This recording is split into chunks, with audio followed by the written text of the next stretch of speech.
Despite being set in a post-apocalypse overrun with fungal zombies, with most of the humans we meet reduced to a primitive dog-eat-dog brutality to survive, The Last of Us is a story about love.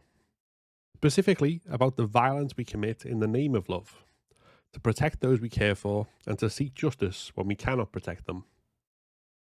In telling that story, it explores themes of loss, grief, hope, and its absence, in-group loyalty and out-group hostility, and more.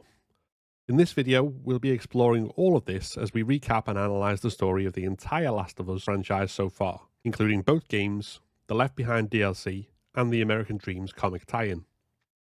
As such, what follows contains full story spoilers for all of them. You have been warned. Let's start with The Last of Us Part 1. Well, no matter how hard you try, I guess you can't escape your past.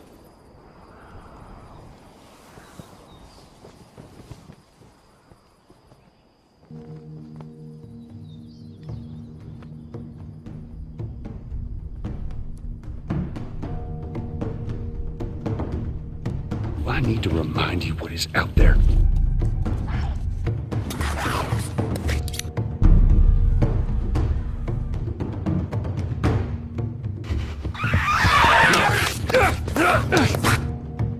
I struggled for a long time with surviving. No matter what, you keep finding something to fight for.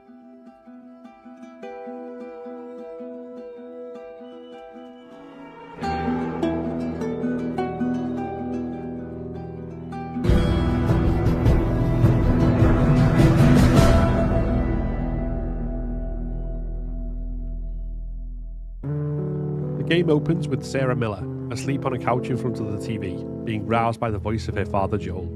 He's on the phone to his brother Tommy, and in just a couple of beats of dialogue that do no explaining, we know exactly who Joel is. A working class Joe taking whatever jobs he can in order to support him and his daughter. Despite the unspoken grievances with his current job, he doesn't want to complain and risk losing income. The subsequent exchange with Sarah reveals more. There's no mother in sight, so Sarah is mostly left to fend for herself while Joel is working. But this does nothing to dim her affection and admiration for him, and the two are friends. Neither spell this out, but it is written all over their interactions. What's this? Your birthday? You kept complaining about your broken watch. So I figured, you know. You like it? Honey, it's What? nice, but I think it's stuck. It's not... What? No. Oh, ha ha. Where did you get the money for this? Drugs. I sell hardcore drugs. Oh, good. You started helping out with the mortgage then. Immediately, we are connected to the pair and invested in them as father and daughter. Once Sarah is awoken by a call from her uncle Tommy, who sounds worried but is cut off when the phone goes dead, we can see more of this in the prologue's artifacts. The birthday card Sarah forgot to give Joel spells out the nature of their relationship more explicitly, but isn't necessary as it has already been so well set up. Also available to find is a newspaper that reports on rising hospital admissions and the recall of food products from stores, hinting at what is happening in the wider world. We see it for ourselves when we go into Joel's room and a news broadcast shows a gas leak which becomes an explosion.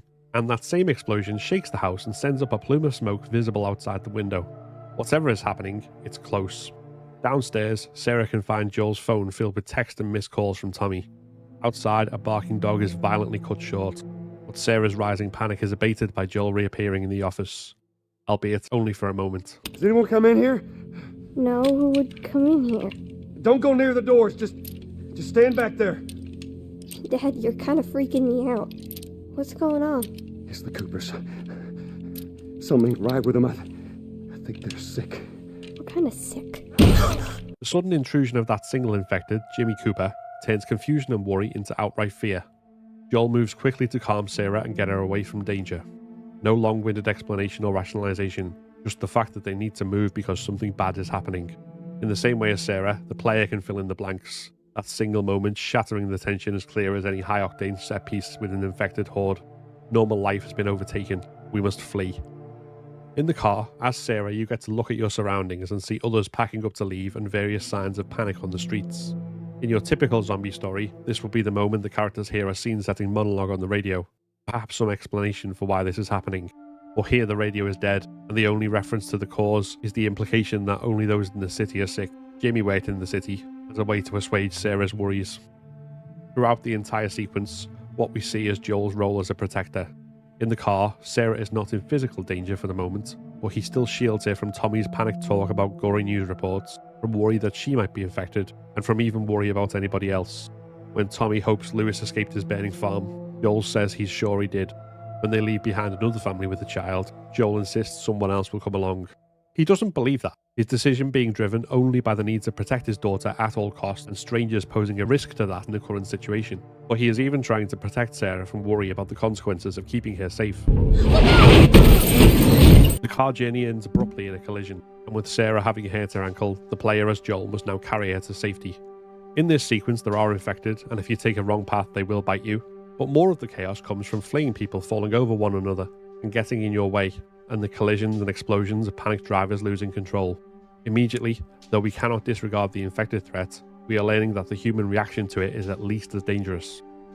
This culminates in the soldier who stops Joel and Sarah, only briefly protesting his orders to shoot them. Sarah is killed, and even though we haven't known her very long, the game has established their relationship well enough with just a few interactions that we feel the pain of Sarah's loss almost as keenly as Joel does. It's only then, at the hands of a human with a gun rather than an infected, that the world ends for Joel. Sarah! Baby! Don't do this to me, baby. Don't do this to me, baby. Come on. No. No. No, no. Please. Please don't. Please.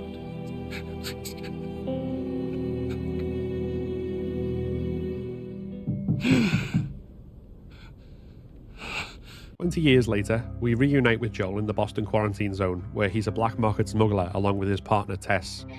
He arrives at his apartment having been jumped by men working for a rival smuggler called Robert, who's stolen their shipment of guns, and the pair set out to find him and recover their merchandise.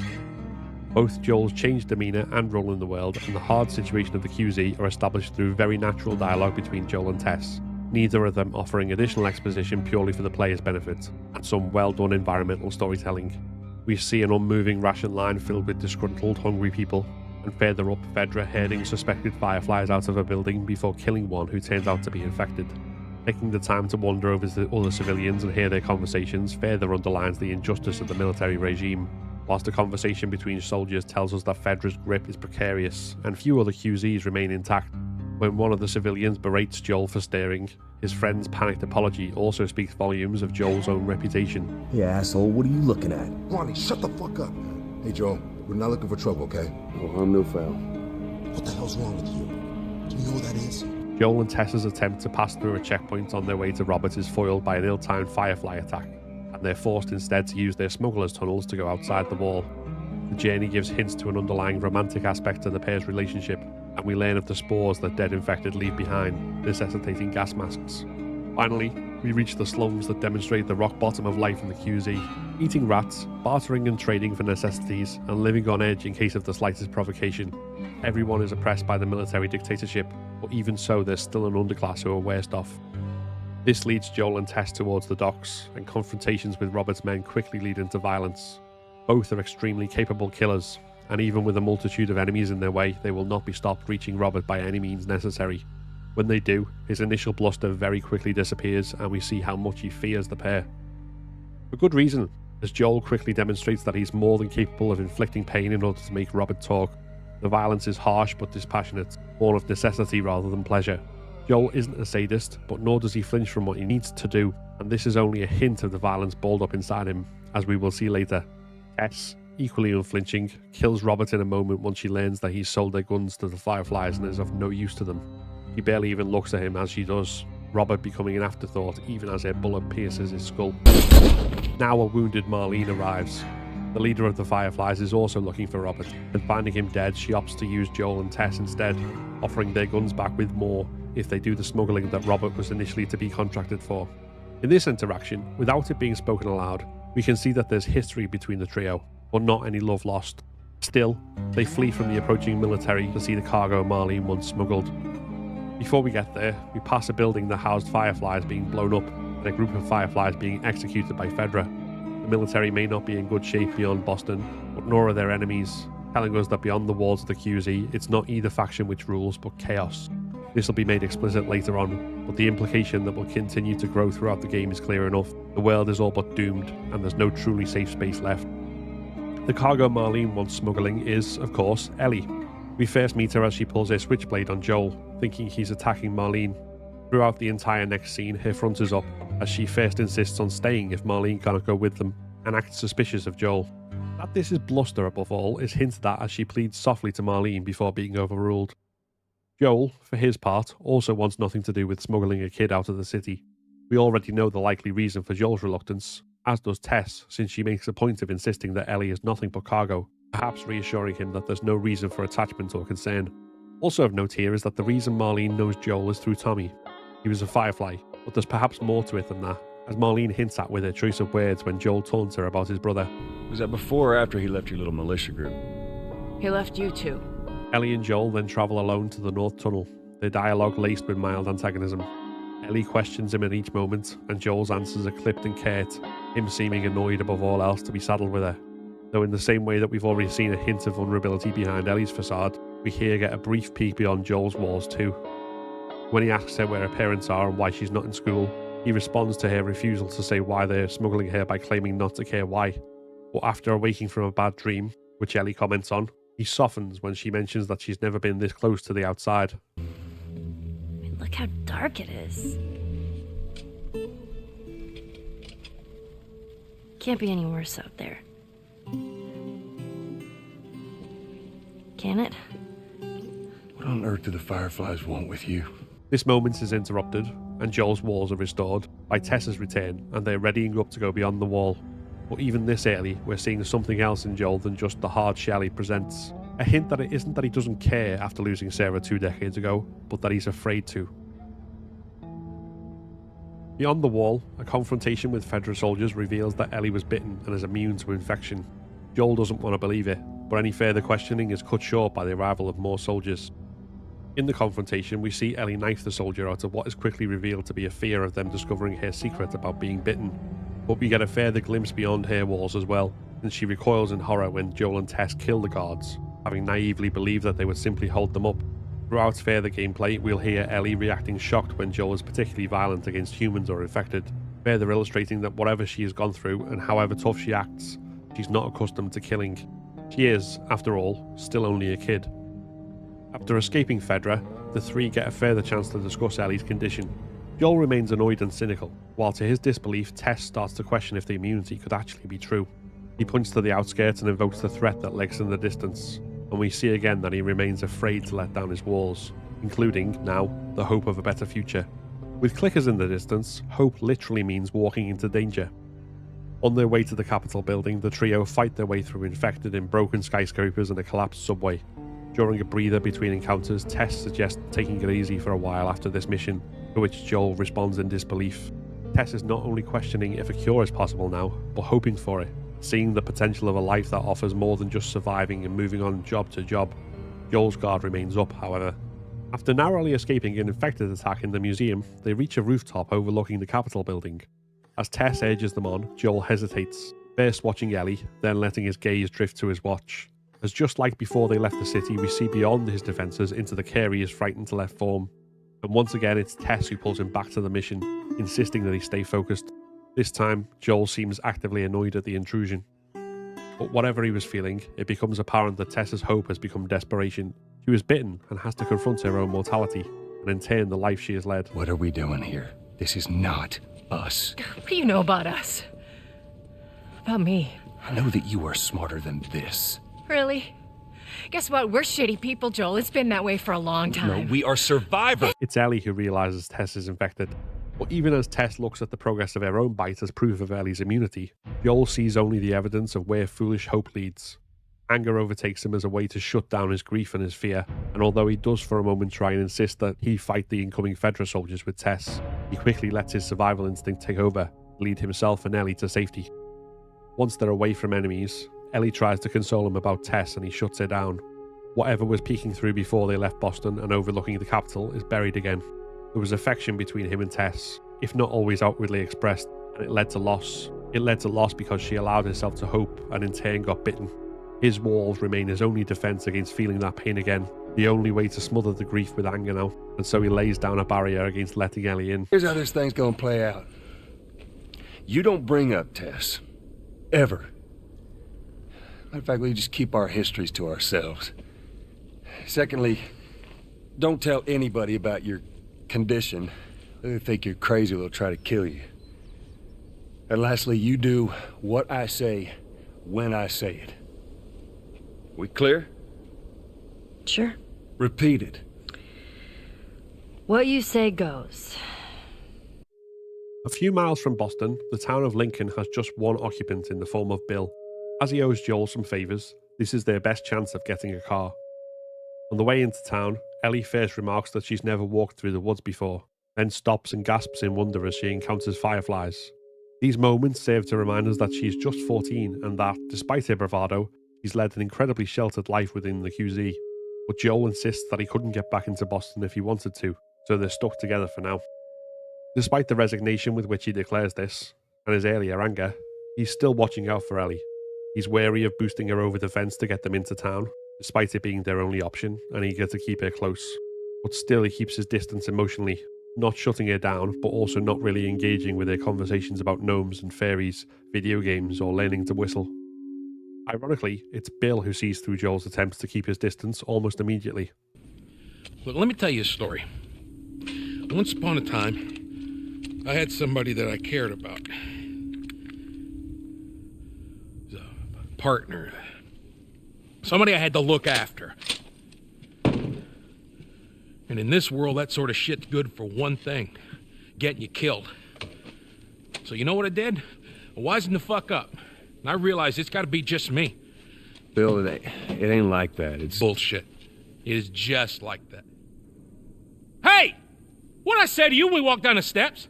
What'd I say? I'm just fixing your stupid pile. Don't touch. God damn it. You keep babysitting long enough and eventually it's gonna blow up in Bill. your face. Bill in this chapter represents the extremes of Joel's desire to protect himself from harm by closing himself off. Not only does he live alone in a town wired up with traps, which Joel and Ellie have to navigate to reach him, nearly meeting their end when Joel is strung up upside down, but he explicitly offers up his view that the infected are nowhere near as scary as normal people. Bill's worldview is informed, at least in part, by the fact that his partner Frank abandoned him and left him alone. Because it's a lot more genuinely held than Joel's, he notices how much Joel cares for Ellie despite his pretenses. Joel's sternness with Ellie, as she argues with Bill, has the air of an exasperated father rather than a begrudging babysitter. He tries to shield her from looking at burned corpses, fusses as she goes through a doggy door to cut a rope holding the door shut, and calls her name to run when the infected attack. The three cross town to the high school in pursuit of a car battery, which they find stolen before having to fight a bloater to escape. In a nearby house, they find Frank's corpse. He's been bitten and hung himself to avoid turning.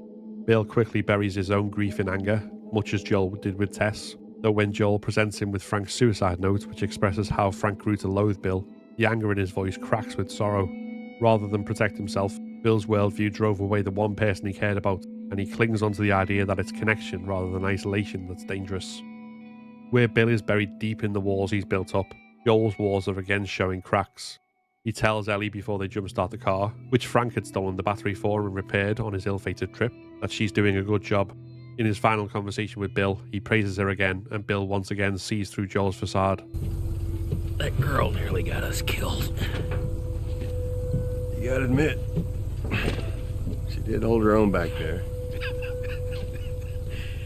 You ain't gonna make it. Joel and Bill part ways for likely the last time, and in doing so, Joel commits to the journey away from becoming Bill. Once on the road, Ellie reveals that she's stolen some of Bill's possessions. A comic book, which she bemoans having a cliffhanger ending, a cassette tape, and a gay porn magazine. The latter leads to one of the funniest moments in the game, as Ellie teases a shocked Joel before throwing it away. This and the transition from Ellie saying how she's not tired to being asleep in the seat shows how comfortable she's grown with Joel. And as she sleeps, Joel has a lot to muse on.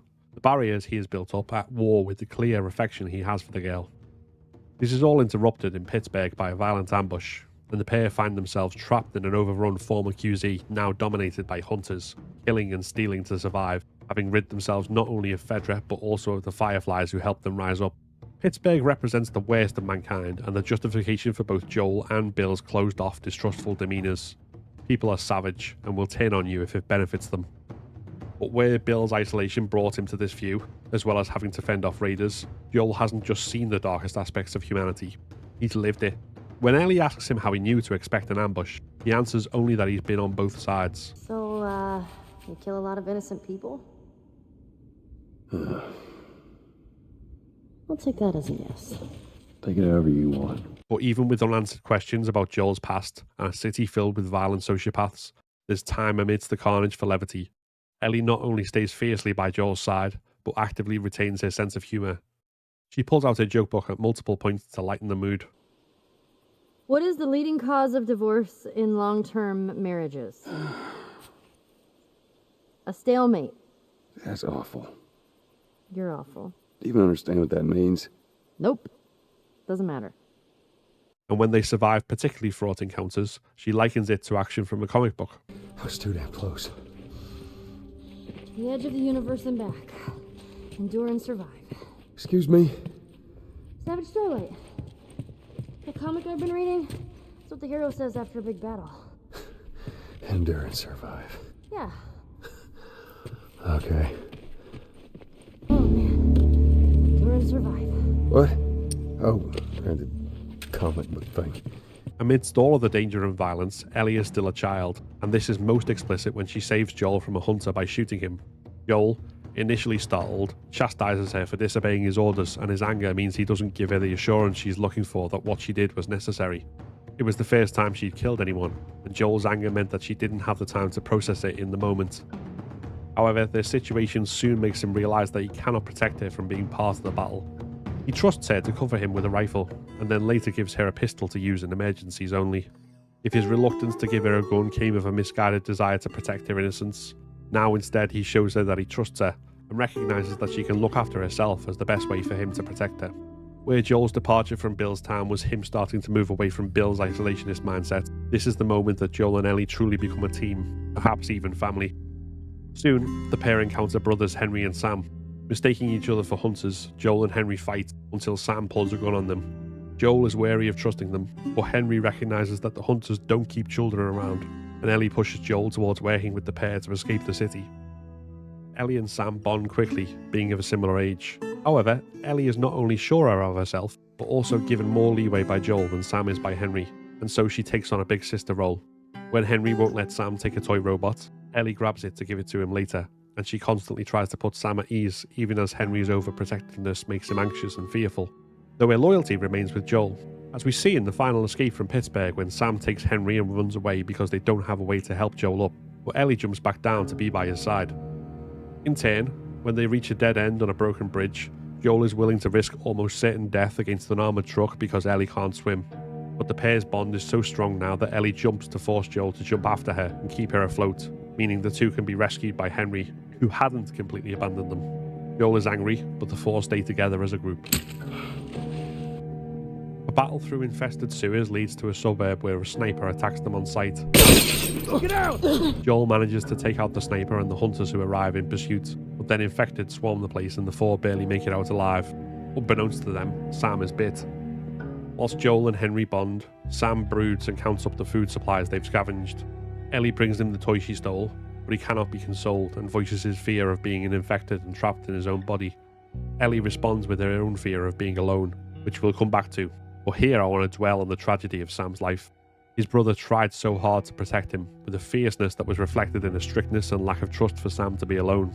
However understandable this may be, it was also the root of Sam's fears and insecurities, and why in sharp contrast to Ellie he appears almost constantly terrified of the situations he finds himself in. And rather than escape, getting out of the city only meant the thing he feared most came to pass, in turn leading Henry to kill him and take his own life, having failed his one purpose of keeping his little brother safe. Just as Bill serves as a lesson for Joel, showing the end result of closing himself off, so Henry shows Joel what it is to not be able to protect the ones you care for. Joel has already faced this lesson with the loss of Sarah, but a conversation in Pittsburgh hints that unlike Henry, Joel could not follow through with suicide, which leaves no option for him to fail. Not again. This culminates in the decision that Joel takes once he finds his brother Tommy. Despite his closeness to Ellie and the lessons of Bill and Henry, he remains fearful of letting anybody in. When he finds the child's grave, Ellie remarks that she forgot to put the robot on Sam's grave, and Joel shuts her down. What? I want to talk about it. No. Why not? How many times do we need to go over this? Things happen, and we move on. It's just... That's enough. You're right. I'm sorry. So when they reach the dam outside of Jackson and find Tommy along with his wife Maria restoring the hydroelectric power, he takes the decision to ask Tommy to take Ellie the rest of the way. He justifies this as him being better placed to find the Fireflies, but at this point the weight of how close he and Ellie have gotten, and of the possibility of losing her, is heavy on his mind. Tommy is reluctant, and the fight they have reveals their differing views of Joel's past actions to keep them alive. This speaks to the rift between them and why Tommy joined the Fireflies, but also what Jackson now represents. In Joel's worldview, Pittsburgh represents what humanity has become, but in Tommy's it is Jackson, not a band of violent raiders murdering to live, but a self-sufficient, cooperative community. Tommy changes his mind when seeing Joel and Ellie interact after a bandit raid, realising the care his brother has for the girl and what she represents. So he agrees to take her to the Fireflies. But Ellie, realising Joel's intent, steals a horse and runs off. Where Joel and Tommy catch up with Ellie is one of the most powerful, emotionally charged scenes in the game. Ellie lays bare her own truth, which goes back to what she told Sam of her fear of ending up alone. She had allowed herself to grow close to Joel, and now he too is abandoning her, leaving her on her own once more. Yet still wrestling with feelings he's buried for 2 decades, he responds only by lashing out at her rather than taking on board what she's saying. You're right. You're not my daughter. And I sure as hell ain't your dad. And we are going our separate ways. On the ride back to Jackson, Joel keeps his distance from Ellie, deep in thought, but he finally relents as they sit overlooking the town, realising the depth of his connection and wanting to stay with Ellie and protect her. By the time they reach the university, Joel is starting to open up. He talks to Ellie about having Sarah young and not going to university as a result. The subject of Sarah's mother is a step too far, but Joel stops the conversation gently rather than abruptly. He also tells Ellie he wanted to be a singer. But there are no Fireflies to be found, as they've moved to Salt Lake City, and the pair are attacked by raiders. They fight their way through, but Joel is seriously wounded, and Ellie has to lead him to safety. Joel clings on stubbornly until Ellie says they've gotten away, at which point he falls off the horse. Winter comes and Ellie is alone, hunting a deer through the forest. This leads her to a cabin where she's confronted by 2 strange men, David and James. Ellie is immediately distrustful of them both, and James returns the favour, but David presents a kindly face. He offers to trade her for deer meat, and Ellie asks for antibiotics, revealing to the player that Joel is still alive. Though she doesn't know it yet, she's also revealing information to David. David is the leader of a group based in Silver Lake Resort, who eat human meat to survive. They were also the ones who attacked Joel and Ellie at the university and want revenge for their dead. But David's intentions in this chapter are far more sinister. I've previously made a video talking about how David is, in essence, a dark mirror of Joel. Both present themselves as protectors for Ellie, but where Joel took the role initially unwillingly and allowed Ellie to redeem him from his past, David is a predator and seeks instead to bring Ellie into his darkness. He fosters a false sense of trust by standing with her when infected attack and by putting on a friendly demeanour, but turns ferociously when she will not bend to his will. Joel's ferocity also comes out in this chapter, but in Ellie's defence when he recovers after the penicillin shot to find her missing. He viciously tortures David's men to find Ellie's location, showing us who he was in the past and what he is capable of. But after Ellie escapes David and kills him, Joel approaches her with a tenderness we haven't yet seen. David is evil in his own right, and perhaps the only character in the story who's unambiguously so, but his evil by contrast also shines a light on Joel's virtues, despite the violence of his past.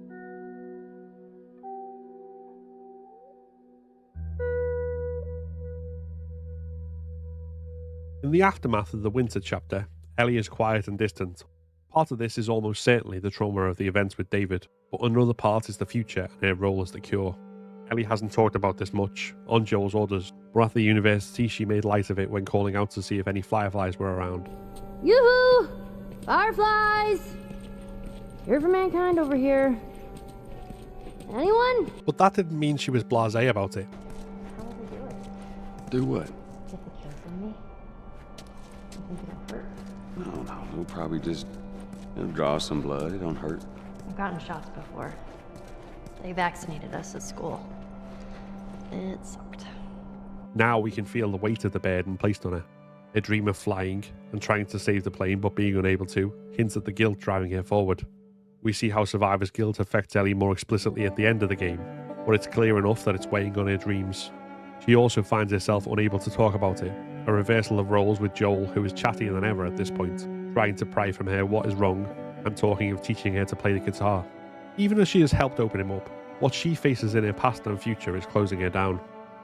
The moment where the pair interact with a herd of giraffes is one of the most touching moments in the entire game, for a brief second restoring Ellie's mood and bringing her closer together with Joel. But it's the conversation that follows that speaks to how far each has come since they first met. We don't have to do this. You know that, right? What's the other option? Go back to Tommy's. Just be done with this whole damn thing. After all we've been through. Everything that I've done. It can't be for nothing. Once again, we see what drives Ellie on. The belief that her life only has meaning if she can do this one thing, cleansing her of all that went before, the people lost, the people killed, and the monsters like David. Joel, meanwhile, pushes on not simply to survive or because it's the next objective anymore, but for her. This is emphasised not only by his insistence that he won't leave without Ellie, but also his willingness to talk about what happened after Sarah died, and to accept the photo that Ellie took from Tommy's. A trip through an infected-filled subway tunnel takes the pair to St. Mary's Hospital, where the Fireflies are, but on the way, Ellie nearly drowns, and as Joel tries to save her, 2 Firefly soldiers accost him and knock him out. Joel wakes up to the sight of Marlene, who tells him that her men resuscitated Ellie, but also that she's being prepped for surgery. The hell do you mean, surgery? The doctors tell me the cordyceps, the growth inside her, has somehow mutated. It's why she's immune. Once they remove it, they'll be able to reverse engineer a vaccine. A vaccine. But it grows all over the brain. It does.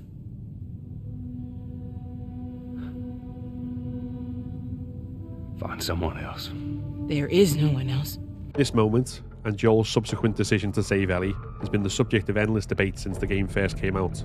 I'm not going to settle it here. I'm not a utilitarian, so the idea of sacrificing one to save many isn't very convincing to me. The ends don't always justify the means.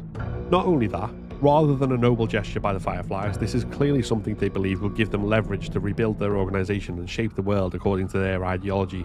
You can agree with that or not, but on top of that, there are too many unanswered questions about whether the Fireflies can even make a cure, or mass produce it, not to mention whether humanity, as represented by Pittsburgh, is worth saving, or whether communities like Jackson represent a better route to human salvation, without sacrificing innocents. But Joel is not weighing up the philosophical and political implications of all of this. He has a gun to his back, and is being marched out of the place where the girl he has grown to love, who helped him realise he was still capable of love, is about to die. Joel isn't facing the trolley problem, he's facing losing Sarah all over again with Ellie, at the hands of another man with a gun. He doesn't make a choice. He does the only thing he can with his back against the wall and Ellie's life on the line. He fights. What are you doing in here? I won't let you take her. This is our future. Think of all the lives we'll save. Don't... No! Fucking animal! Sherry, shut the hell up. Come on, baby girl. I got you. I got you. Where Joel does make a choice, and there's far more room to debate the rights and wrongs of, is in lying to Ellie once she wakes up. He no doubt feels the need to protect her, and himself, from the truth. Would she understand if he said that the Fireflies marched him out at gunpoint? Or he perhaps recognises what she's been going through, and doesn't want her to take on the guilt of any more spilled blood. And if she didn't understand, of course, he risked losing her if she didn't accept what he said. It's been said that Joel's choice was a purely selfish one. I don't agree with that. His actions at the hospital certainly weren't, but it no doubt played a part in the version of events that he chose to give Ellie afterwards. Before we move on to Jackson, it's worth noting that Marlene's insistence that Ellie would have wanted this is very likely true. But it doesn't change the fact that the reasons why are rooted in trauma and survivor's guilt, and the ethics of asking a minor to consent to such a thing is shaky at the very best without that.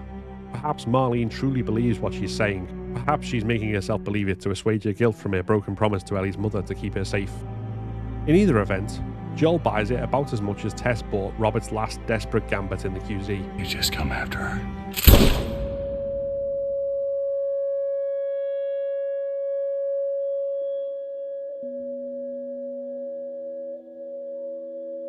As we reach Jackson, Ellie absently touches her bite wound before Joel tells her that they need to walk the rest of the way. The player from here on in controls Ellie, a clear indication that Joel's story has concluded. We've seen him lose everything at the beginning of the game, the hard closed-off man he became, and how Ellie pulled his walls down to show him he could love again. But Ellie's story is unfinished. From her point of view, perhaps even denied a conclusion. There was no cure, no answer to the loss that she's faced, and now a distance between her and Joel. An unspoken distance, but one that we as the player feel in this short journey, as Joel happily talks about Sarah and his past in a way he wouldn't have before, whilst Ellie can only offer short and closed answers. Overlooking Jackson, the same place they were when Joel chose to stand by Ellie rather than hand her off to Tommy, and so chose to be her family, Ellie opens up about when she was bitten. This moment confirms what has been hinted at throughout, that Ellie's main motivator in providing the cure is survivor's guilt and atoning for the loss she has felt. Back in Boston? Back when I was bitten? I wasn't alone. My best friend was there. And she got bit too. We didn't know what to do. So, she says, let's just wait it out. You know, we can be all poetic and just lose our minds together. I'm still waiting for my turn. Ellie. Her name was Riley, and she was the first to die. And then it was Tess. And then Sam. Joel's response here is a reflection of the journey he's travelled, but also a suggestion of a different arc for Ellie than sacrificing herself to make up for the deaths of others. Though we don't know it yet, it's also something she will only really start to come to grips with at the very end of The Last of Us Part 2. I struggled for a long time with surviving. And you... no matter what, you keep finding something to fight for. Now, I know that's not what you want to hear right now. Swear to me. Swear to me that everything that you said about the Fireflies is true. I swear.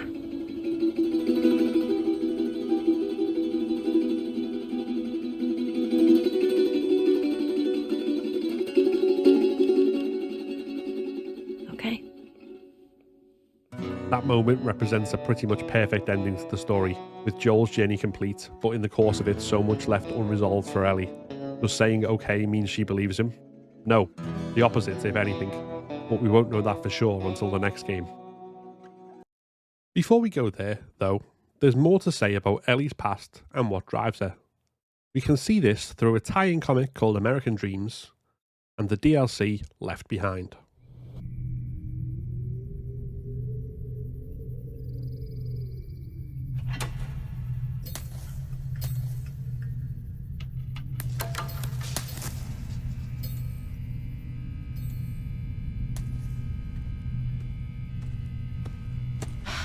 No way.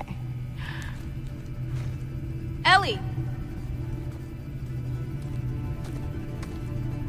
Oh, are you kidding me? Come on.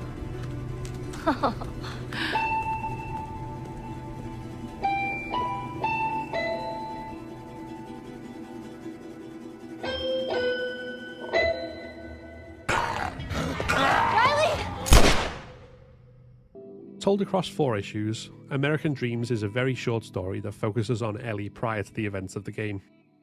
The first issue starts with Ellie on a bus driving to a military building, the boarding school that will be her home until the flashback period in Left Behind. On the bus, Ellie witnesses in passing a person being scanned and found positive for cordyceps infection. Though she is horrified by it, the bus drives past before she can see the person being executed. Once she arrives at the school, a soldier speaks to her and warns her about pulling any of her old stunts in this place. We don't know even the man's name, but it's clear that there's a relationship here, albeit one that's coming to an end, as he declares he cannot take care of Ellie anymore, having his own family to look after. Immediately, this speaks to a recurring theme in Ellie's life, one which she articulates in the ranch house scene of the main game. Everyone I have cared for has either died or left me. Everyone fucking except for you. So don't tell me that I would be safer with someone else, because the truth is I would just be more scared. Equally thematic of Ellie's character is the altercation that occurs immediately after. Confronted by a group of bullies, she refuses to back down despite clearly being in over her head. Even when Riley saves her, she insists that she had it covered and didn't need help. After being caught and punished by the principal, she finds herself washing Fedra vehicles. Riley's words to the bullies, "I should stomp your fucking balls," are in her head, and she repeats them over and over. This is something we will see from Ellie more than once in the course of her story, latching onto and emulating those who protect her. In part 2, we see her try to act as Joel would have multiple times, even while seemingly in denial of needing any help. But Riley is fascinated with Ellie too, it seems, as she has stolen their Walkman. This leads to a confrontation in the cafeteria, with Ellie getting the Walkman back. Though the altercation seems more playful from Riley's point of view, toying with Ellie and trying to get a measure of her. In the night, Ellie catches Riley sneaking out. Riley tries to talk Ellie out of following, but is soon convinced and reveals that she already knows Ellie, deeming her crazy enough to be interesting, and so they head out into the night. Once they come to a halt, Riley asks Ellie about her future. Here we see Ellie's worldview defined. She doesn't see the value of thinking too far ahead, seemingly too caught up in surviving in the moment and defying a world that's against her. But it's also a world she's woefully unprepared for, as we see both from the infected person at the very start and from her horror at finding a severed finger when washing cars. Her rebellious nature has no target and is scattergun, defined at once by her longing to escape, reiterated through her love of comics and science fiction, and the feeling that there is no escape. Riley, by contrast, feels the immediacy of the world they live in pressing on her. She is not far off being forced into the life of a soldier. Or, though she deflects the question of an alternative for now, there is an idealism there, striving for something better rather than resisting everything and nothing without direction, as Ellie does. Soon we see their first trip to the mall, which we will revisit in Left Behind. In the arcade, Riley shares her love of a fighting game called The Turning, and on the lower floor she introduces Ellie to Winston. In between, we see flashes of Ellie being a child, imitating mannequin poses, and also struggling to process the horrors of the world, imagining what the arcade was like before, followed by the bloody fate of the world. Riley convinces Winston to teach Ellie how to ride his horse, which he grudgingly accepts. He warns Ellie that Riley is trouble, and Ellie agrees, saying that she likes her. Meanwhile, living up to the warning, Riley uses the time they are away to steal something. When there is an explosion outside and Winston tells them to return to school, Ellie realises that it's a walkie-talkie and is angry at Riley for using her. However, their arguing is cut short by the radio revealing fireflies are nearby. And now we know what Riley's idealism leans towards: the rebel group as an escape from life with Fedra. Ellie calls her nuts, but when Riley runs off anyway, she doesn't take too long to decide to follow. Ellie is nervous and continues trying to talk Riley out of her idea, but Riley insists that on the rooftops they'll be out of harm's way.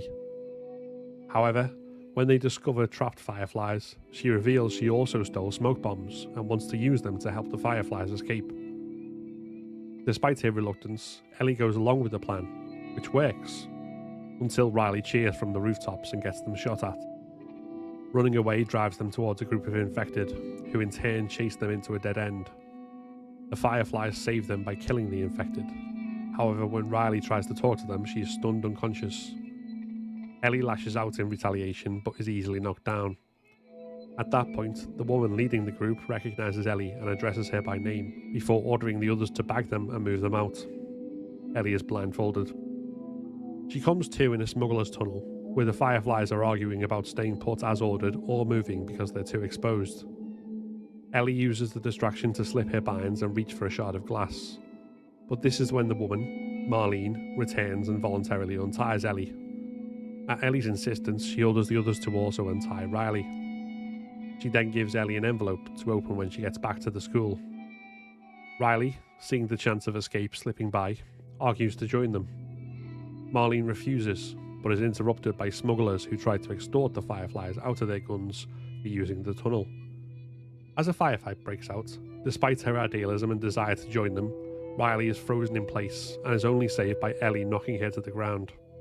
This snaps her out of her paralysis, and she goes for a gun.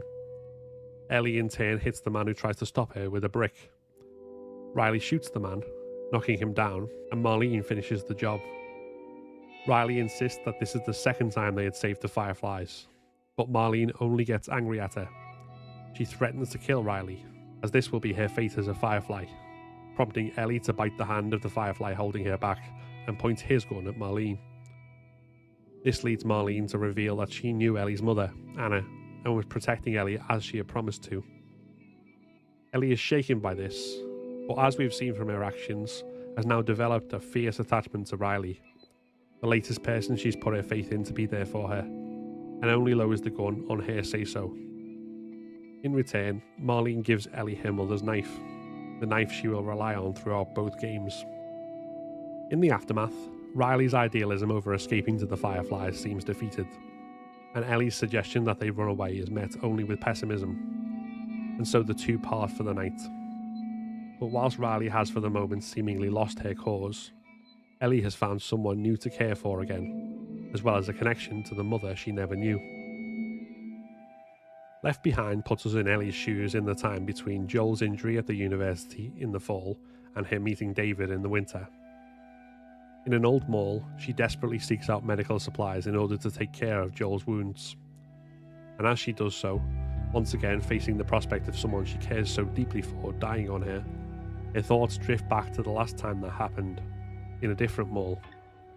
In the time since American Dreams, Ellie and Riley had fallen out, and Riley had disappeared. She returns, surprising Ellie in the night, and reveals that she has become a Firefly. Ellie is furious, having thought Riley was dead, but also relieved, even though she curses her own naivety as she agrees to follow Riley.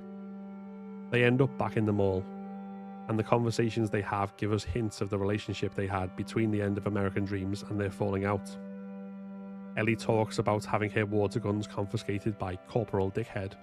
She asks if her surprise is a dinosaur, a question she'll ask Joel in the birthday gift chapter of Part 2, demonstrating the connection between her caring for someone and being comfortable with sharing her special interests with them.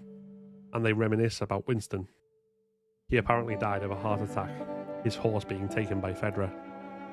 When they are diverted into a Halloween store, their childish side comes out as they wear masks and play. But there is an initial unwillingness by Ellie that speaks to the underlying tension between them, and the fact that this is yet to be resolved. This comes back in the aftermath of the Brick Challenge, where whatever question Ellie asks isn't fully answered.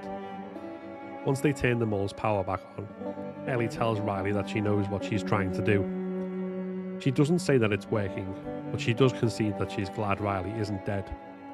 Then, as they enter the mall, her eyes light up with happiness and wonder.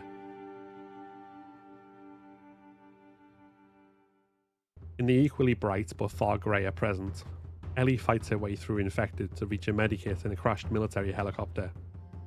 Grasping it tightly, she whispers, "I'm not letting you go." She is, of course, speaking not to the medikit but to Joel. After what happened to Riley, and the others who died in the interim, she is determined to save Joel.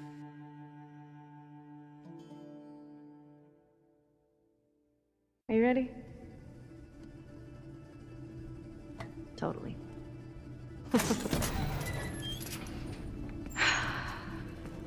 Are you kidding? Told you.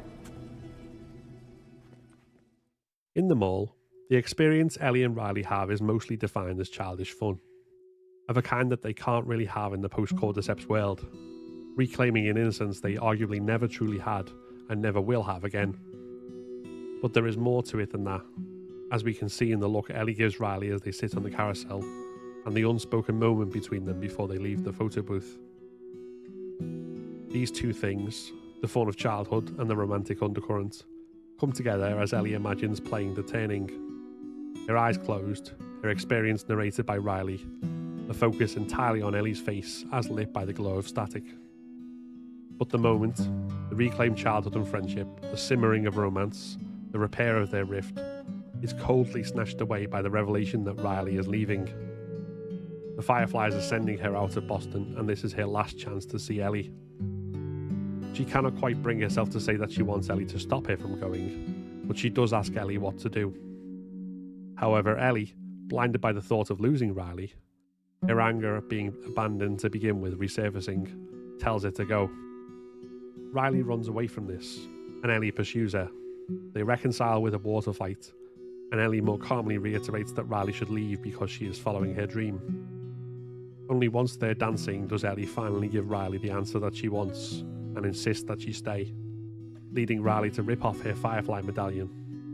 Ellie kisses her, and beams wildly when it's clear Riley reciprocates her feelings. This moment is cut short as the music in the store attracts the infected. Back in the present, Ellie pulls back from her memory with the urgency of the need to reach Joel. To get to him, she must fight her way through David's men and infected, in a series of increasingly tense battles, before finally being able to bring him the medikit. That's it. If anyone's alive, don't even think about surprising me! You line up like your friends, you hear me? Yeah? Yeah. Ellie and Riley's chase by the infected ends with both alive but bit, and facing the prospect of becoming infected. Ellie rages and smashes up everything she can find, continuing to impotently defy the world even as her defiance still refuses to do any good. Riley's response is more muted, but having attached herself to Ellie as well, she also opts to stand in defiance, just in a different way. The way I see it, we got two options. Option one, you take the easy way out. It's quick and painless. I'm not a fan of option one. Two, we fight. Fight for what? We're gonna turn into one of those things. There are a million ways we should have died before today. And a million ways we can die before tomorrow. But we fight for every second we get to spend with each other.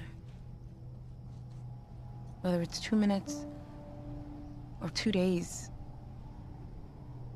we don't give that up. I don't want to give that up. My vote? Let's just wait it out. You know, we can be all poetic and just lose our minds together. That this scene of Ellie and Riley opting to turn together, fighting for every last moment, is intercut with Ellie sewing up Joel's wound and moving on with him strapped behind the horse, underlines Ellie's state of mind here. Her immunity robbed her of the chance to be with Riley to their last, and now she will not be put in that position again.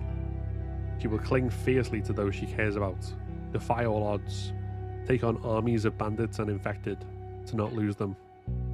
This reflects Ellie's mindset both at the end of The Last of Us Part 1 and in her final conversation with Joel in Part 2, that her life is defined by those she lost or wasn't able to save. She lives only for them, and if she cannot save them, then she can at least sacrifice herself for her life to mean something.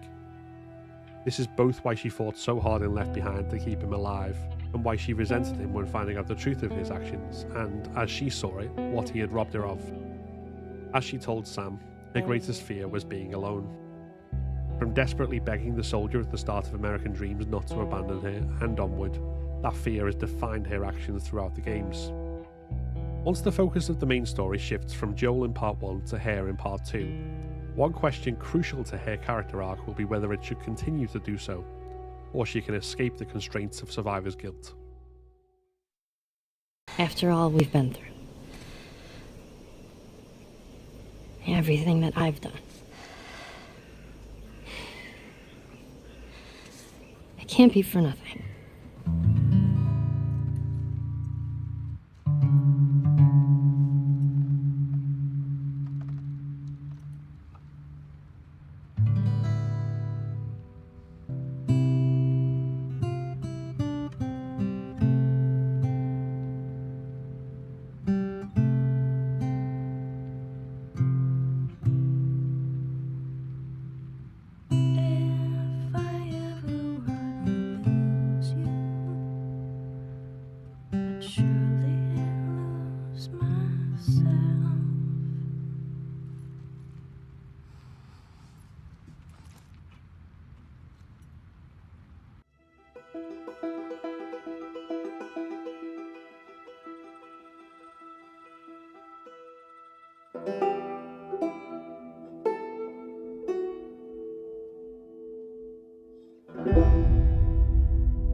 Jesus Christ, Joel. What do you do? At the outset of The Last of Us Part 2, Joel recounts to his brother Tommy the decision he took at the end of the first game. That, finding out the Firefly's efforts to develop a cure would kill Ellie, he fought his way through them to save her. Tommy promises to take the secret to his grave if he has to. Whilst recounting this, Joel is cleaning a guitar, which he then presents to Ellie, promising to teach her how to play. The guitar will be a recurring motif of Ellie's sections of the game, not only symbolising her connection to Joel, but also serving as the link from the present into the past when we get flashbacks. Before we get to that, however, we can see an awful lot in this scene about Joel and Ellie's relationship without it being spelled out in exposition.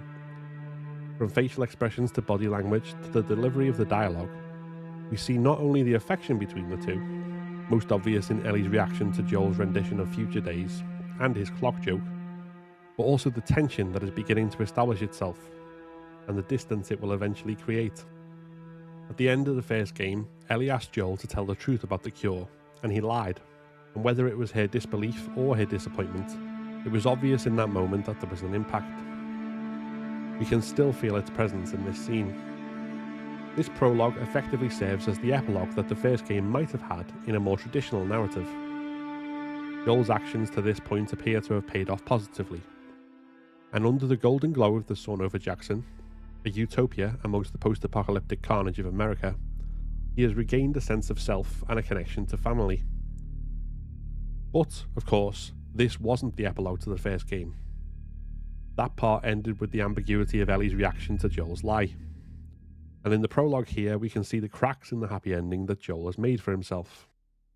As bright and golden as the sunset is, it always sees the shadows grow in the distance. The immediate sense of trepidation that this will fall apart is expertly established with an incredible level of subtlety.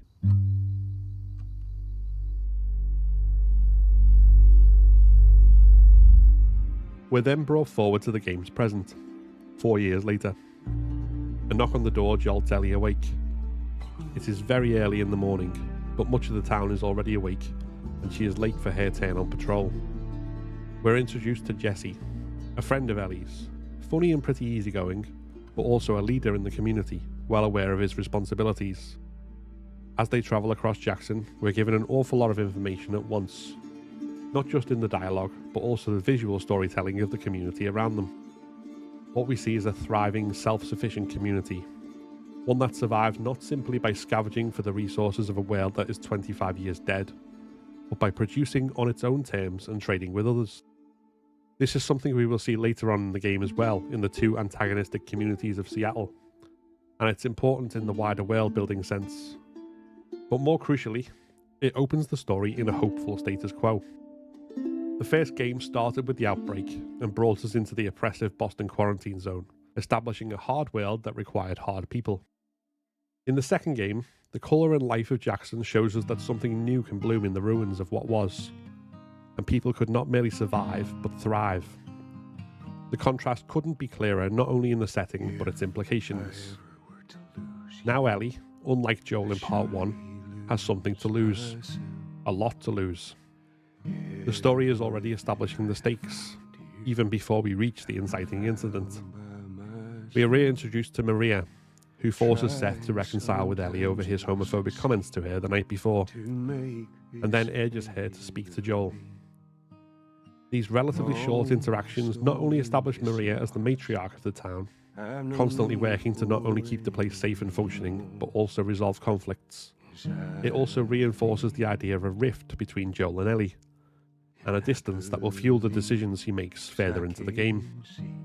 We then meet Dina, and immediately the performances convey, without the need for additional exposition, both their attraction to one another and the awkwardness resulting from the night before and its subsequent fallout. The snowball fight that follows is both a fun moment, more visual storytelling in terms of the closeness of the community and its distance from the apocalypse beyond its walls, and a nice minigame that gives the player something to do in the midst of a very cutscene heavy opening. From here, Ellie and Dina gear up to go on patrol, with Jesse set to relieve Joel and Tommy as they've been up for a long time. We're then put into the shoes of Abby for the first time. When we meet Abby, we don't even know her name, let alone her purpose. Yet the music immediately offers a sense of foreboding. Once Owen says he has to show us something, this only amps up the suggestion that something is wrong. The banter between the two on the way does a lot in the short space of establishing their dynamic as friends and former lovers who know each other almost as well as they know themselves. There is trust there, but something heavier weighs on their shoulders. When they stand on the precipice overlooking Jackson, we learn that they are hunting for someone, with unpleasant purposes in mind. Though it isn't yet stated who, this immediately tells us that Abby is on course towards conflict with the characters we already know in Jackson. Owen is having second thoughts, however, which pushes Abby to go off on her own. His dialogue here foreshadows his later struggles with his own conscience. I fucking knew I couldn't count on you. Abby, I want what you want, but not at any cost. Her combat encounters here serve as a tutorial for the gameplay, but from a storytelling perspective, her push forward through increasingly risky groups of infected tells us of her single-minded determination as much as the fact that she went off on her own in the first place. And in her melee combat with the runners, it's immediately apparent the power in her hands. Whoever she is after is in real danger. Ellie and Dina's efforts to clear out the infected in the supermarket also serve as game tutorial, albeit more in depth, as it is Ellie's combat style we will need to be familiar with for the next 10 hours or so. But before that set piece, we see the romantic tension growing taut between them, and just how close they are, even as friends. If we look in Ellie's journal early on, we can even see an entry in there where she urges herself not to mess up the friendship, and where she describes feeling scared, elated, and anxious after their kiss. After the infected are dealt with and they seek shelter from the oncoming blizzard in the library, that tension pops after the discovery of deceased Jacksonite Eugene's weed stash. Away from the threat of infected or the prying eyes of the town, they finally stop dancing around their feelings. As short an arc as this is, it works because the story is not fundamentally about romance. So it sets up the dynamic between the two, which will be important later on as Ellie's actions take their toll on her and those around her, without drawing it out unnecessarily, and while still creating emotional investment for the player. Back as Abby, we are almost immediately thrust into a race for our lives. As well as superbly capturing the frenzy and panic that a horde of infected creates, this also firmly establishes the danger Joel and Tommy are in, as they are in the midst of facing off against this when Joel saves Abby. This moment, the combat in the enclosed space where the gondolas are kept, and the fleeing to a temporary safe haven, leaves Abby in a panicked fight or flight response, superbly portrayed by Laura Bailey. Yet there is enough about her to realise when Tommy, trying to calm her, tells her who they are. She has found who she is looking for. None of this is said aloud, but the calculation is evident in her eyes, and, before they even reach her friend's hideout and presumed safety from the horde, Joel's fate is sealed. Tommy and Joel allow themselves a moment to breathe when they get indoors. They're lucky to have escaped with their lives, and the group they have found shelter among are the reason they did. Even so, before their names leave their mouths, Abby already has a shotgun in hand. The second she was off the horse, she moved decisively, knowing what she had to do. The others moved quickly to get in step with her, but the speed at which this has all happened is most evident on Mel's face, betraying his shock, fear, and even sadness in that moment at what she has become part of. Meanwhile, Jesse finds Ellie and Dina in his search for Joel and Tommy, who haven't shown up to their rendezvous point. The three split up in search of them, and it's Ellie who finds the hideout of Abby's group, burned infected at the gates and lights on inside. The scene that follows is utterly harrowing and heart-wrenching. We see the ruin that Abby has reduced Joel to, blood running across his face, immobile and barely still breathing. Though we see blood and the impact of the moment of his death, the angle we get is not gratuitous. Instead, it tears at our heartstrings as Ellie and Joel's eye contact, him helpless to do anything, worry at her presence plain on his face, is broken by that moment of brutality, and he is unceremoniously ripped from her life. We are only an hour into the game at this point. Yet, even for a game heavy with narrative as this one is, this prologue is the most densely packed with story beats. It has not only recapped the first game, but established the slightly broken dynamic between Joel and Ellie, which is now unresolved thanks to his death, set up the other relationships which Ellie will lean on in the aftermath, and which will be tested by her actions, and fleshed out Abby as the antagonist without giving us any firm details on her origins or motives. This latter point allows it to feel real as a character while still letting the player lean into exactly the sadness, rage and hatred that Ellie feels towards her. This game is the continuation of the story from the first game, and the protagonist has been cruelly torn from us as much as from Ellie. She is our antagonist too. A deliberate choice which, of course, fueled a lot of the hate the game got, but which also serves to make the impact of this moment so effective, and how well done later narrative decisions are all the more incredible. In the scenes that immediately follow Joel's death, there is a weight that feels as heavy, almost suffocating, as any real-world loss. Through the dialogue, we learn that Jackson cannot retaliate as a community without leaving itself vulnerable, and as such, Tommy takes on the mission alone in the hopes of preventing Ellie from going, only for Maria to let her and Dina go, charged with bringing Tommy home in one piece. But all of this is cushioned in a moment of grief. We will soon be in Seattle and diving forward into action. But before then, we get the chance to mourn Joel at his grave and see Ellie's pain and the community's love. As we leave Jackson, we won't be examining every single beat of the story in as much detail as we have so far. Otherwise, this would be a much, much longer video.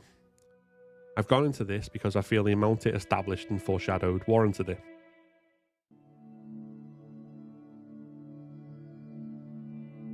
Once we reach Seattle, things still seem relatively slow at first, only to quickly spiral out of control. The WLF are nowhere to be seen at the borders of the QZ, allowing Ellie and Dina to explore in search of gas and supplies.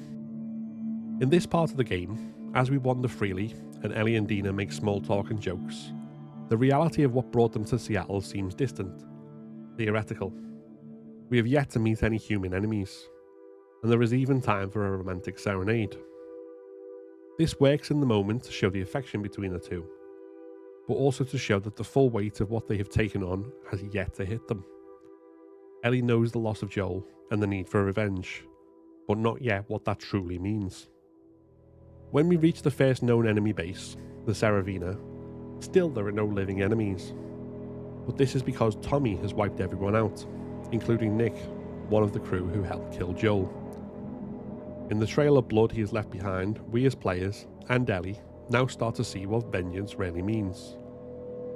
Not in a theoretical notion of justice or setting things right, but in terms of what is necessary to achieve it. The darkness of this moment heavily foreshadows Ellie's journey, her descent. Meanwhile, it seems that the WLF aren't that big a threat. We've met only their corpses so far, and you'd be forgiven for letting your guard down. Ellie and Dina are mid-conversation about where to hole up and plan their next move when... Their horse dead, Dina barely escapes and Ellie is captured. She finds her own knife at her throat thanks to Jordan, another of Joel's killers who she scarred during the incident. He wants Ellie alive to interrogate, wanting to know how many are here seeking retribution for Joel. But the WLF leader Isaac wants all trespassers dead. Dina saves Ellie, and Ellie returns the favour, ending Jordan's life. That's 2 killers down, but they cannot think about that yet. A battle through the school leads them out into the streets of Capitol Hill, where the WLF are out in force, hunting the trespassers but also guarding against the rival faction, Scars. Once past this area, we see the first sign of them in religious graffiti of their prophet. And then at the TV station, where Jordan's girlfriend Leah is stationed, we find their handiwork. Leah is already dead, and her comrades have been strung up and disemboweled. This is definitely not Tommy. WLF reinforcements chase Ellie and Dina into the sewers, where they encounter a new type of infected called Shamblers, and end up running for their lives. Ellie's mask breaks, and Dina discovers Ellie's immunity. Dina is overtaken by sickness and has to be carried the last leg towards safety by Ellie, who then learns she is pregnant. As the two confront these new truths about one another, this is the first moment we are given to breathe in what has been a full day of conflict and pursuit. But their emotions overwhelm them, creating conflict. Dina finds Ellie's immunity hard to believe, even having witnessed it, whilst Ellie lashes out at Dina for her pregnancy, the first threat to a revenge mission that hasn't come from the enemy. Well, you're a burden now, aren't you? In this moment, we see Ellie's instant regret at her choice of words, but she still expresses frustration at it out of Dina's earshot, and it's a sign of things to come. Vengeance is her top priority, and as she goes deeper into that obsession, then the people she cares about become inconveniences or obstacles where they don't aid that goal. Getting the power back on leads to her finding a guitar, and the opening lyrics of Future Days connect Ellie to the past and to Joel. This flashback is a nice breather from the intensity of day one, both narratively and in terms of gameplay. We see Ellie in happier times, being led towards a birthday surprise by Joel, which turns out to be a museum trip and a cassette tape of an Apollo launch. This gives us one of the most heartwarming moments of the game. But again, we're reminded of the tension that underpins their relationship when she travels alone through a dark, empty area daubed with the graffiti of a man disillusioned with the Fireflies and the crimes he committed for them. Returning to the Fireflies in itself recalls the end of the first game, of course. But the notes about their disbanding and that they could not achieve their stated goals push against Ellie's own internal conflict. Does her life mean anything, if not as the key to the cure?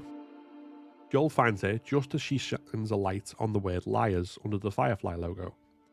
And with a few words, the warmth of the earlier moment floats away. His lies hang between them, weighed down by what his actions left in their wake.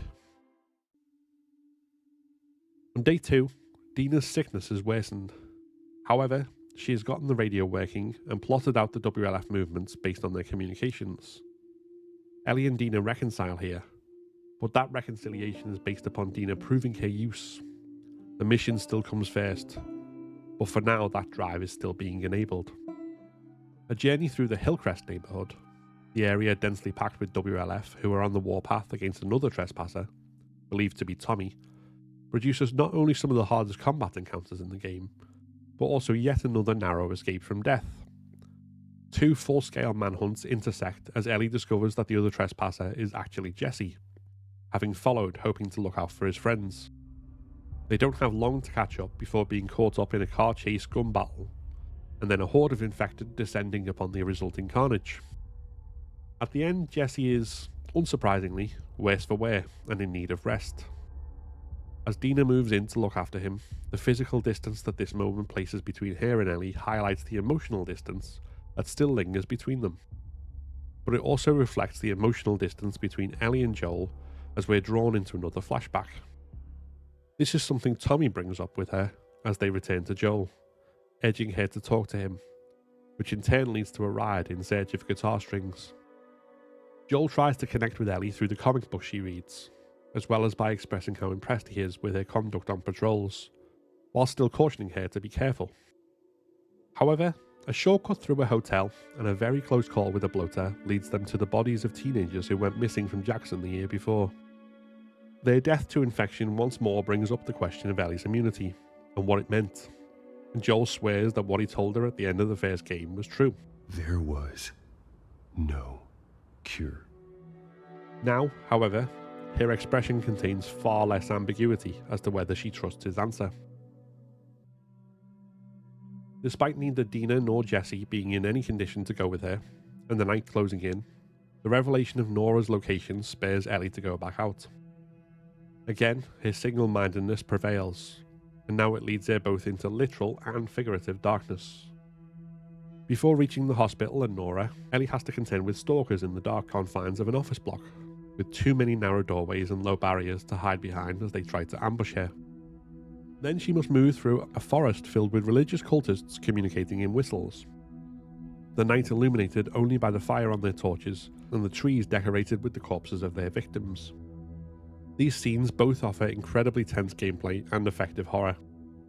First monstrous, then human in form. That this tension and horror is the direct result of her decision to pursue Nora doesn't feel accidental.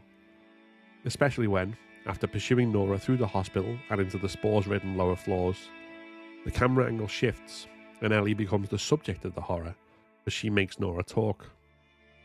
Afterwards, she is left trembling and shocked, and we know without it needing to be said that this comes not from what was inflicted upon her, whether by stalkers and scars or by the demons of her own mind, but from what she let out of herself. Immediately after this, we revisit Joel's actions in the first game, in a flashback where Ellie returns to St. Mary's Hospital and finds the proof that Joel lied to her. He still cannot confess it right away, and we can see the pain that tears him up inside as he wrestles with doing so.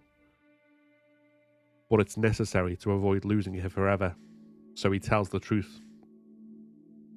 This is where the tension and distance in their relationship tears open.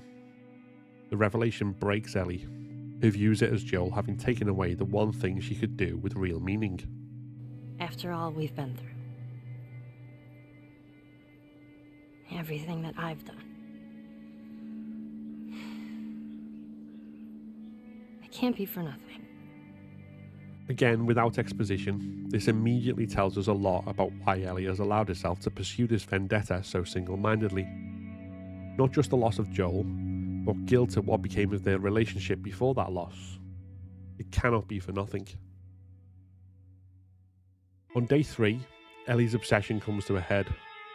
She now knows Abby is in the aquarium, but Jesse is coming with her, and their stated aim is to find Tommy and head home so that they can take care of Dina and all be safe. Jesse asks her if she is okay with that, and she says that she is. I need to get clear on something. When we find Tommy, you're good with going home. Yeah.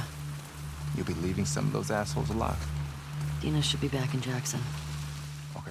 But even when he asks if she is worried that the WLF will retaliate, she seems blind to the possibility. They're only in Seattle because of Abby's actions. And that Abby only came to Jackson due to Joel's actions doesn't resonate. She cannot reckon with the cycle of violence. Only that she is in the right, and therefore must carry on what she is doing.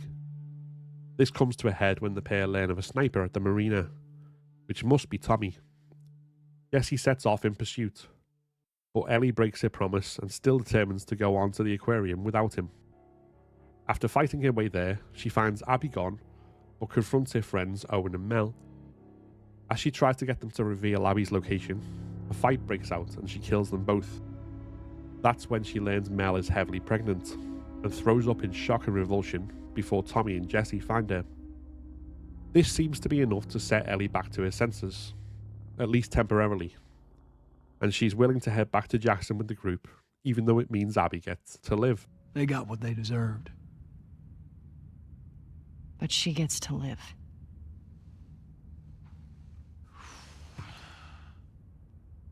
Yeah.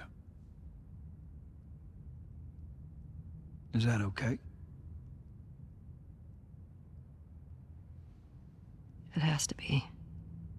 But then Abby shows up, killing Jesse and taking Tommy hostage. You killed my friends. We let you both live. And you wasted it.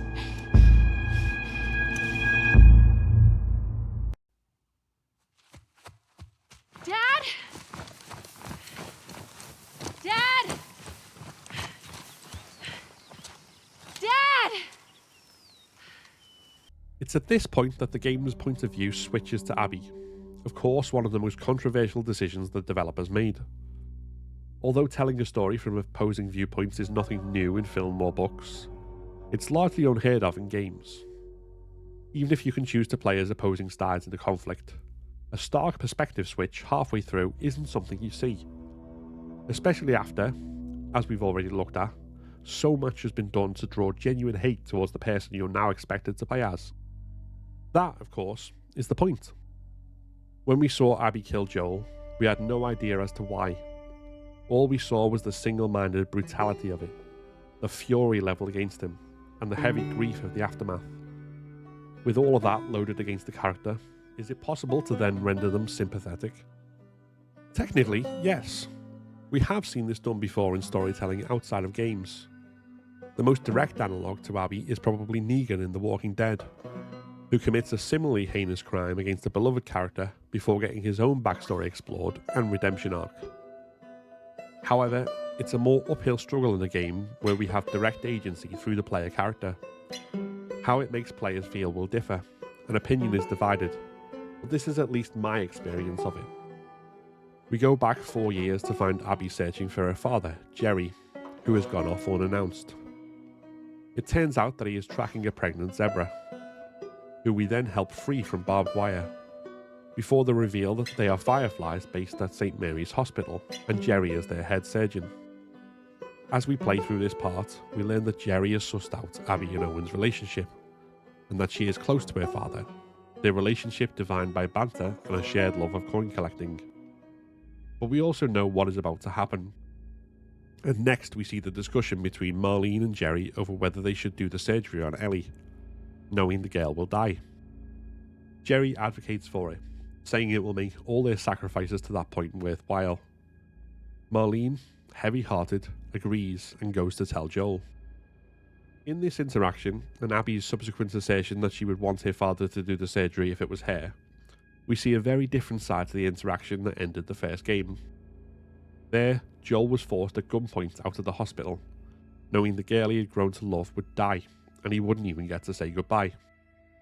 Just as from his point of view the morality of acting to save her was clear-cut, so too is the morality clear from the Firefly's point of view. Which we agree with is up to us. But this is a very clear signal that in playing as Abby, we will see the world through her eyes. This shift, not just in player but in perspective, is what caused a lot of anger from some.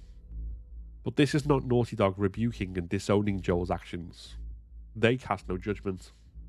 It's up to us as the player to see the world through Ellie's eyes, see the world through Abby's eyes, and make our own mind up. There might not even be a clear-cut, definitive right and wrong. After all, this world is built in shades of grey. But even if the morality isn't clear, the consequences are. Abby collapses in Owen's arms, weeping for her father, then stands triumphant over his killer, as Ellie weeps for him in the background. After Joel's death, most of the crew argue to kill Ellie and Tommy, but Owen pushes against it. This calls back to his line earlier, where he wants what she wants, but not at any cost. Abby settles the matter by saying they're done. In doing so, she reflects the same absolute moral certainty that Ellie displayed when not worrying that the WLF might retaliate. She did what she did to right a wrong. So what has anyone got to come back against?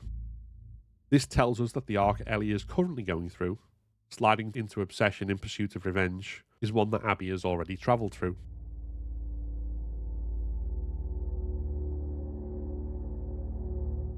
And in the present, it has brought her no peace, as she is still having nightmares.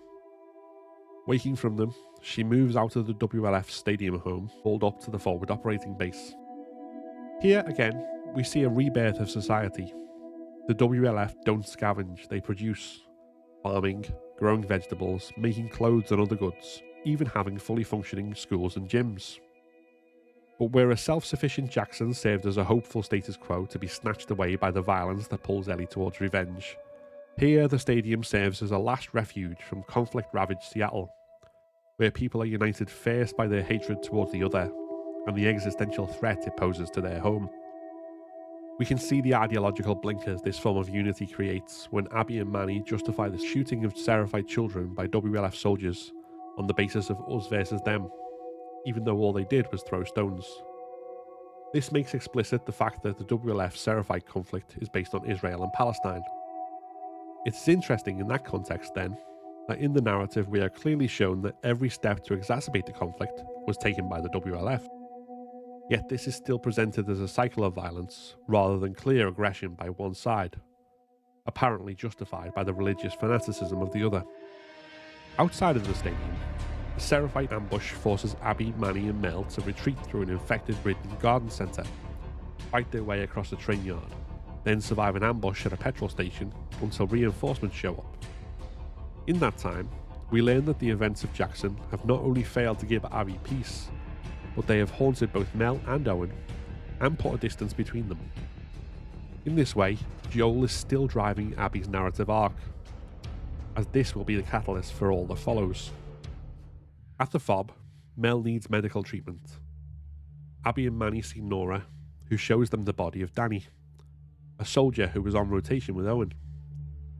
In both the full room of body bags and later Isaac's comments to Manny, we get hints that the war with the Seraphites is a war the WLF are losing. No losses on our side, just some minor injuries. Can't say the same for them. Wish I was hearing more of that. Perhaps this is why Isaac intends to attack the Seraphite island with the full force of the WLF. He can see no other way out of the war than total annihilation. A fatalistic pragmatism telling him that another truce is doomed to failure. He wants Abby and Manny to lead the first wave, but Abby's focus is Owen. And bringing him up, she quickly learns that Danny told Isaac he was shot by Owen, apparently to protect the Seraphite. Manny and Abby don't believe this, but they also recognise that it's a story that could get Owen killed by their own side. So Abby resolves to go in search of Owen, believing she already knows where he'll be. This takes us back to when, having first joined up with the WLF, Abby and Owen explore an old aquarium that Owen will turn into a refuge for himself. This section again serves as a breather, a retreat to happier times. But as with Ellie's flashbacks, there is an undertone of what's to come. This is reflected in Owen's musing about whether the Seraphites are crazy, after learning that the children who decorated the aquarium so imaginatively ended up joining them, demonstrating that he is already starting to question the received dogma, even as she is determined to hold on to it. Perhaps the only thing she can hold on to, with what has already been snatched away. The only hope she ever has of righting the wrong of her father's death. Back in the present, her journey towards the aquarium takes her through Seraphite territory. Despite persevering through several heavily guarded areas, this ultimately ends with her being captured and knocked out, and once more flashing back to the aquarium. Owen has done the place up for Christmas, further cementing the location as his refuge from the realities of war as a member of the WLF. When Abby arrives, he insists on no work talk, clearly wanting to separate this place from their shared cause. But after playing around with a bow and arrow, ultimately she reveals the reason for her visit. They have a lead on Joel, and Isaac has agreed to let them pursue it. But this isn't good news for Owen, and his hesitation is evident. Perhaps he thought it would never come to this. But either way, the scene ends on a sad, wistful note, where Owen's thoughts are unclear. We're doing this together, right?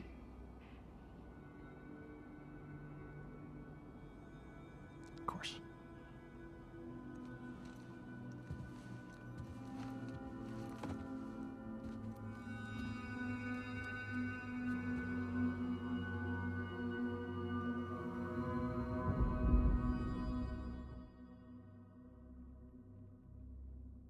Abby awakens in the darkness of the forest, illuminated only by the Seraphites' burning torches.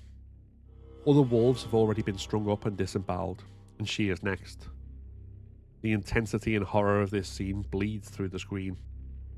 When another prisoner, a runaway Seraphite called Yara, is captured and has an arm broken with a hammer, the terror of the moment is visceral. Even rescue comes with no reprieve. When Yara's brother Lev comes to the rescue, Abby manages to kill the Seraphite leader, but even in that moment, the WLF Seraphite's antagonism is so strong that there is hesitation before Yara orders Lev to cut Abby down. That one act breaks down a barrier between them, but there is no time to reflect on it yet. First, stalkers come out of the woods to attack them and must be fought off. Then the brute Seraphite who captured Abby attacks Yara and Lev, so Abby must fight and kill her, retrieving her equipment. Finally, Abby must fend off waves of the infected in an old restaurant until Lev and Yara find a way out. In that fight, Abby panics and laments trusting the enemy, only to be proven wrong when they come to her rescue. Finally, Abby splints Yara's arm and leaves the two in an old porta cabin, warning them that for their safety they need to be gone by daybreak. Lev is still uneasy about who Abby is, but it's clear that Abby is starting to worry. Still, she cannot dwell, as she must push on and reach Owen. When she does, she learns that Owen's questioning of their cause has finally come to a head. After Joel, after seeing Jackson and returning to Seattle, after continuing to get mired in bloody conflict, he has had enough. I don't want to fight over land that I don't give a fuck about anymore. He wants to go to Santa Barbara, to chase the rumour that the Fireflies are regrouping. Abby argues that this is nonsense, and they can make things right with Isaac. She still wants to be part of the greater cause and fight. But Owen will not budge. Their fighting soon turns into sex, partly because they still have feelings for one another, but most likely due to all of their emotions about everything spilling over, and this offering a release for it all. Either way, that night, Abby's nightmares focus on the fate of Lev and Yara. And against everything she believes in, she knows that she must save them. After going back to rescue Lev and Yara, Abby finds that Mel has come to the aquarium. This is fortunate for Yara, as she can treat the compartment syndrome in her arm, as long as Abby can get the right supplies. But it also puts a wedge between Abby and Owen. Abby doesn't believe that what happened between them meant anything, but Owen does, and says that they are allowed to be happy. Even if he is going about it the wrong way, that sentiment is clearly something that resonates through the rest of Abby's arc.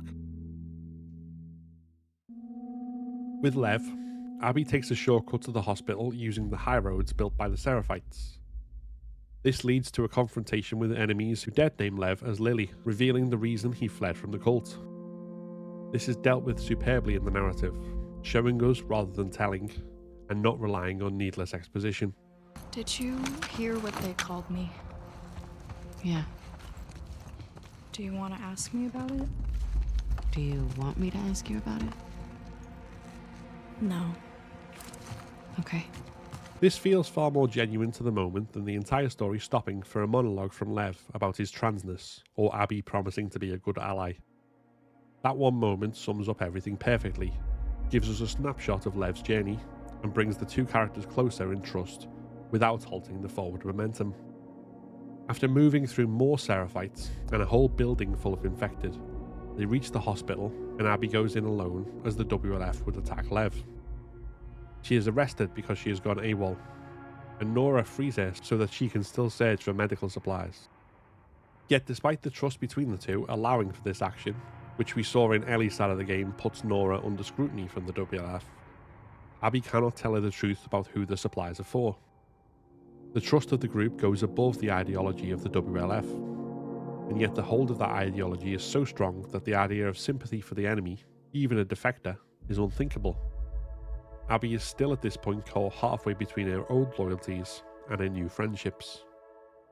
In the hospital basement, Abby finds the medical supplies she needs for Mel to perform the surgery, though not before seeing the horrors of Ground Zero and the monstrosity that formed there. She had built herself up to the fight with Joel in revenge for her father, yet found only an old man whose peace she shattered. Yet now, after a very literal descent through hell, she can finally do good by saving Yara, and in doing so, slay the monster in the hospital, the monster that Joel had failed to live up to in person. After horror comes reflection, as everyone waits for the surgery to be done, and Abby wonders aloud what happened to them. Owen's comment that maybe they stopped looking for the light highlights both the dark path that Abby has trodden and his own doubts about the WLF and the war they are fighting. In the night, Abby once more dreams of the Firefly Hospital and the long path to the surgery where her father was murdered. But no alarms sound now. There is no gun in her hand. She opens the door and he smiles at her. Finally, not through killing Joel, but through rescuing Lev and Yara, she has found closure.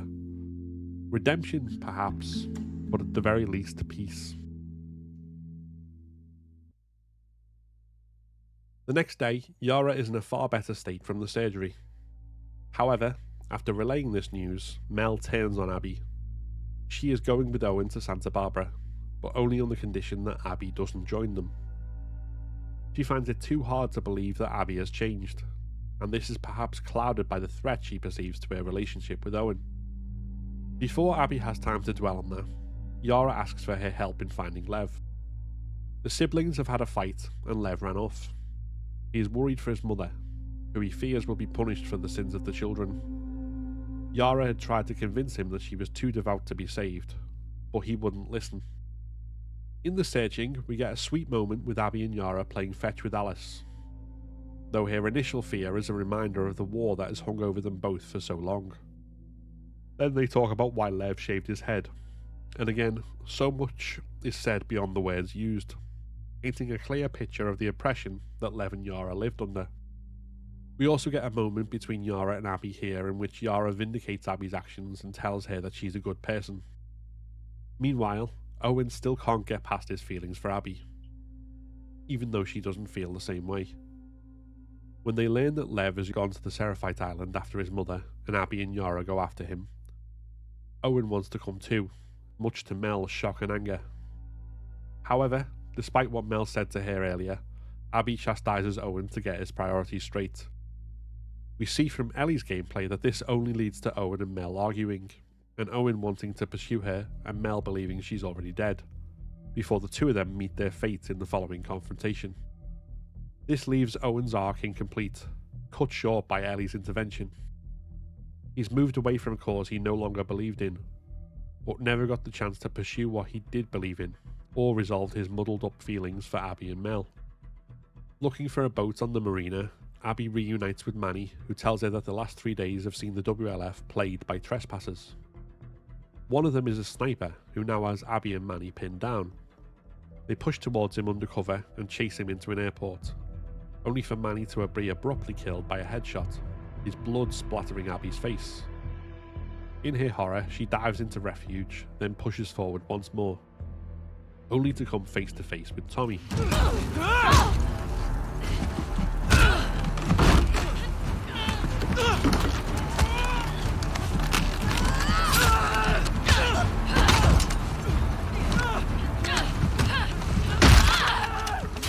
After pushing him into the sea, everything hits her all at once. The consequences of what she did to Joel are coming back on her. Manny is dead. Is he the only one, or are others dead too? She doesn't know, and we can feel her panic. But, unlike in Jackson when she went off alone, she is in that moment able to focus on the task at hand. Lev is in trouble. The Seraphite Island is too dangerous for him anyway, and is about to be invaded by the WLF. Making their way across the island, Abby and Yara find Lev in his old house, his mother dead nearby.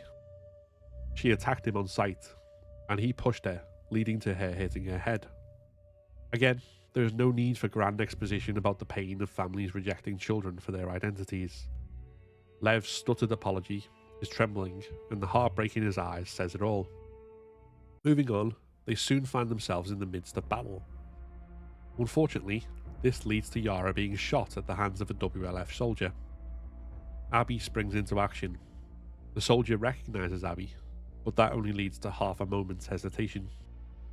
When Isaac and more WLF appear, he orders Abby to step away from Lev, saying they can sort things out, but being clear that as part of that, Lev will die. This is the moment that cements Abby's shift in loyalty. She recognizes now the futility and pointless horror of the conflict, and that standing up for those we love is far more important. She will not move. Yara is not quite dead, and her final act is to shoot Isaac, allowing Abby and Lev to escape. In the next encounter, and beyond, we hear the venom of the WLF directed towards Abby over her betrayal. There is no room for questioning or explanation, only retribution. We now see the WLF in combat in much the same way as we did when playing as Ellie. The gameplay as much as the cutscenes underlining the movement Abby has gone through in her character arc, and we can once again recognise the fury and fanaticism of the WLF side, because Abby too is recognising it. Pushing on to Haven, on foot then by horse, the conflict escalates around the characters until finally we are surrounded by flames and gunfire. Our last encounter, with a Seraphite brute who attacks Lev, sees that man continue to fight in a frenzy even when mutilated and near death. That furious, relentless obsession, with the flames rising all around, is emblematic of the entire conflict and what it has wrought. The fighting continues even as Abby and Lev sail away. But they have not escaped because the consequences of Abby's earlier actions still await them, in the form of Owen and Mel's corpses. We find ourselves back where Ellie's gameplay ended, with Abby pointing a gun at her. Except now we know that Lev is with her, and when he asks what they'll do when they find Tommy, Abby answers, Just figure out how to get in first. We know payback is on her mind, but she doesn't want to get into that with Lev. He's seen too much violence already, and she cares for him, so doesn't want to put more on him. Again, this is communicated without exposition. In the moment, Tommy tries to give Ellie space to escape, and takes a bullet to the head. Ellie then flees with Abby in pursuit. The fight ends with Abby brutally beating Ellie on the floor, at which point Dina rushes to intervene. Abby overpowers her too. The whole scene is unrestrained brutality, with everything on the line for both sides. However, when Abby goes to kill Dina, Ellie pleads for her life. Stop! She had nothing to do with it. She's pregnant. Good. Abby! Lev's intervention saves Dina here, and Abby of course lets her and Ellie go. But this is also a sign of how far she has come. Just as the sight of Tommy didn't stop her from doing what she had to in order to save Lev, so now she is able to temper her rage, as she might not have been able to previously. Ellie, Dina and Tommy killed all of Abby's friends, and she has the power over them now to end all of their lives. She chooses not to for Lev, ultimately. And in Lev, the realization that revenge never brought her peace, because what ultimately matters is having someone to live for going forward. No amount of retribution is worth losing that when you've found it. When we reach the farm, with Ellie and Dina settled into a rural life with baby JJ to take care of, it's easy to think the game is over. The happy ending for the couple doesn't go beyond the surface, and when Ellie heads the sheep into the barn, a shovel falling over triggers her post-traumatic stress disorder that Joel's death has left her with. She is pushed into a nightmarish flashback and returns to the world screaming as Dina tries to comfort her and the baby. After Tommy, half blinded by the bullet to his head and limping, tries to convince her to pursue Abby once more, she and Dina dismiss the notion. Tommy is angered by this and gets into a row with Dina. His anger is understandable, given all he's been through, but it's also a bitter poison eating away at him, no doubt the reason he and Maria are separated. And that poison seeps into Ellie, playing into all the trauma and conflicted impulses already at war in her mind. And on a restless night, she picks up a guitar and plays us into a flashback to the night before Joel died. This is the party where she first kissed Dina, and Seth responded with homophobia. Joel pushed Seth in response, only for Ellie to turn on Joel and insist that she didn't need his help. The rift between them from when she learned the truth of his actions is still there, and as such she is torn between both the loss of her purpose in providing a cure and the fact that Joel died without them reconciling. Ellie has too much left unresolved. Narratively, although going through the same broad arc as Abby, she is only up to the point that Abby was in Jackson. She has yet to have the realization that vengeance doesn't equal peace, or to see her love for others and reasons to keep living in the now pull her back from the brink. This is because, ultimately, she still hasn't come to terms with surviving and going on living. As such, even with a seeming happy ending, she is pushed once more to pursue Abby. Only now, Dina cannot make herself useful to the cause and enable it as before. She is fully aware of how destructive it is, and it pulls the two of them apart. This leaves Ellie with nothing except revenge. In Santa Barbara, we find a far more hopeful Abby searching for the Fireflies. Her relationship with Lev has at this point fully coalesced into a big sister little brother dynamic, and even with their loss, it feels like they have family and something to keep them going forward. We see this in a note to Owen that Ellie finds too, showing how she is looking forwards rather than backwards now.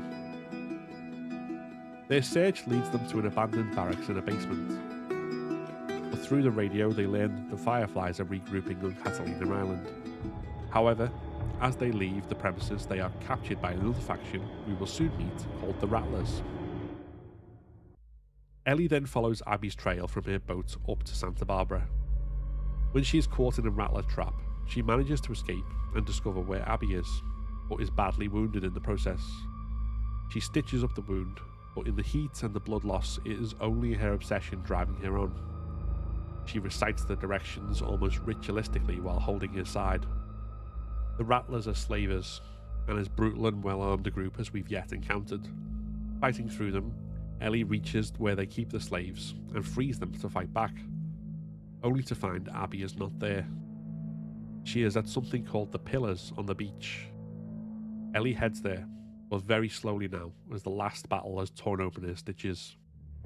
The Pillars turns out to be how the Rattlers punish those who try to escape, stringing them up in the heat to starve and die.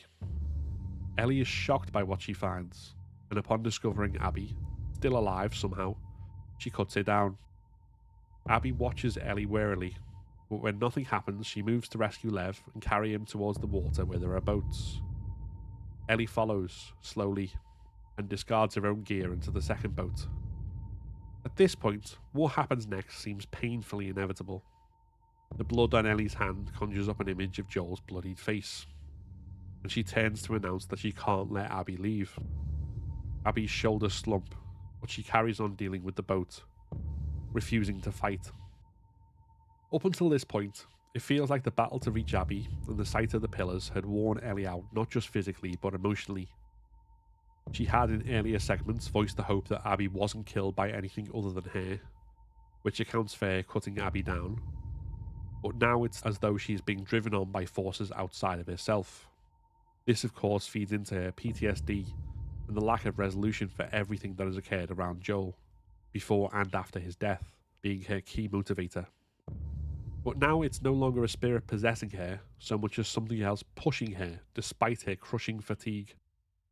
Her threat towards Lev spurs Abby into action, and this final fight of the game is as exhausting to play as it is for the characters.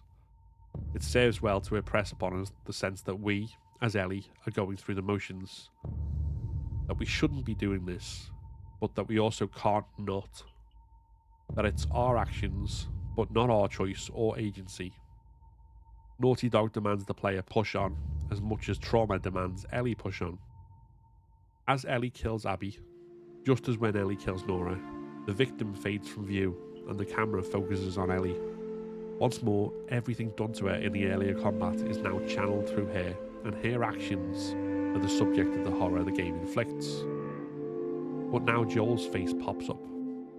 Not bloody and dying, but sympathetic, looking at her warmly with his guitar in hand. Ellie pulls back, and Abby lives. In the epilogue, where Ellie returns to the farm and finds it abandoned and empty but for Ellie's possessions, once more a guitar sequence returns us to a flashback. Only this time, because Ellie lost 2 fingers in her fight with Abby, the song is disjointed and incomplete, perhaps reflecting more accurately Ellie's connection to her memories of Joel. We see the memory that rose up before she spared Abby in full now. Ellie's last conversation with Joel, where she asserts her boundaries to him and also lays out her own feelings about what Joel did. You're such an asshole.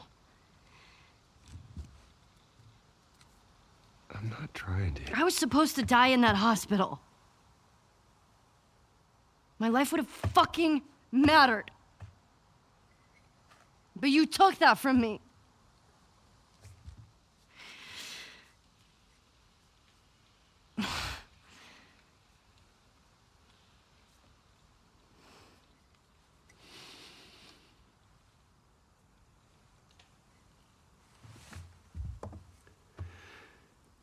somehow the Lord gave me a second chance at that moment,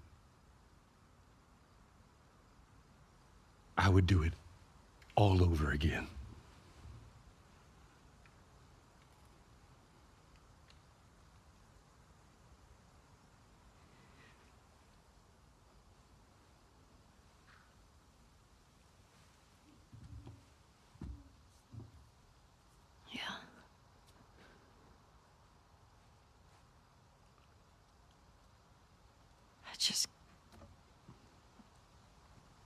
I don't think I can ever forgive you for that.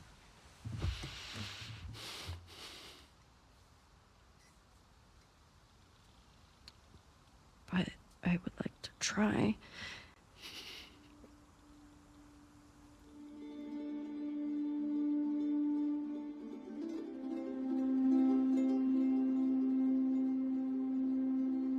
This doesn't represent a clean resolution to everything, and nor is it supposed to. Ellie and Joel reconciled, to a degree, but there was still so much left unsaid. That she is now focusing on this point in the conversation, rather than the earlier rifts, suggests that she is trying to heal, to come to terms with what had happened, and move forward. Pulling back from killing Abby would certainly represent a big step in doing that. But we also don't know how far along she is in that process. Dina and JJ represent something to live for, and we can read different things into the empty farmhouse versus Dina's bracelet on Ellie's wrist when it wasn't in Santa Barbara. As the story ends, both of our protagonists have moved significantly on from where they were at the start. Their arcs are parallel to one another, but not exact mirrors. Abby has healed and found family, with hope on the horizon of regaining a cause not as mired in blood as the WLF's was. Ellie has pulled herself back from the brink and appears to have begun to heal, though where she is in that process is left open to ambiguity. As for Joel, though he died near the start of the story, it's only at the end that we feel he may finally be laid to rest. The consequences of his actions have played themselves out and driven both women's journeys. And just as Ellie left behind those items which connected to him, so his lingering spirit can finally move on from the world. In a story where a hopeful status quo was shattered in favour of violence, despair, and bleakness, at the last moments we can perhaps see the bloom of hope once again.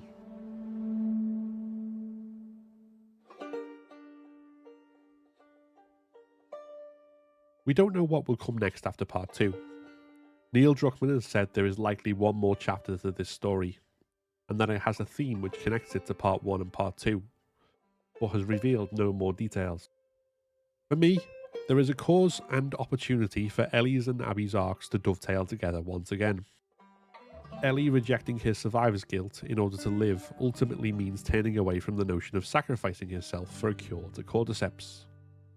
This potentially puts her at odds with a reformed Firefly faction, just as her community of Jackson, building a new world in the shell of the old, is at odds with the Firefly goal of restoring the world as it once was.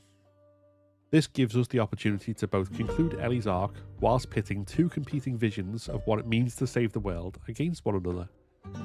Having joined up with the Fireflies, and knowing of Ellie, Abby is inevitably part of this conflict. She has already rejected the ideology of her former faction for the sake of found family, and if Ellie becomes an unwilling subject for the cure, then with Lev acting as a conscience, we could see Abby wrestling with the same decision that Joel did, which led to the death of her father. And of course, if Ellie and Abby follow their character arcs through, and it puts them in an alliance, however uneasy, then this in turn could test Tommy's loyalty. Feeling betrayed by Ellie, who already didn't avenge his brother, would he turn on his hometown in pursuit of his bitter obsession with Joel's killer? A third chapter to the story may include none of this, as I have no hand in telling it. But for me, based on all we've discussed in this video, this would make sense as the direction to go and pose a lot of interesting questions and dilemmas. Whatever the case, despite how bleak it often seems, a story built around love, even if it's a love that begets extreme violence, is a story with the space for hope. We may never see anything like a traditional happy ending, but as Ellie said so long ago in Salt Lake City, it can't be for nothing. If you enjoyed this video, then please give it a like and consider subscribing to keep up to date with all my content. Like the video that just popped up, which YouTube thinks you should watch next. This is a Patreon and member supported channel, so if you want to become a member and unlock custom badges and emojis, early access to my videos, and your name in the credits, then click the join button below. Thanks very much for watching, and see you next time.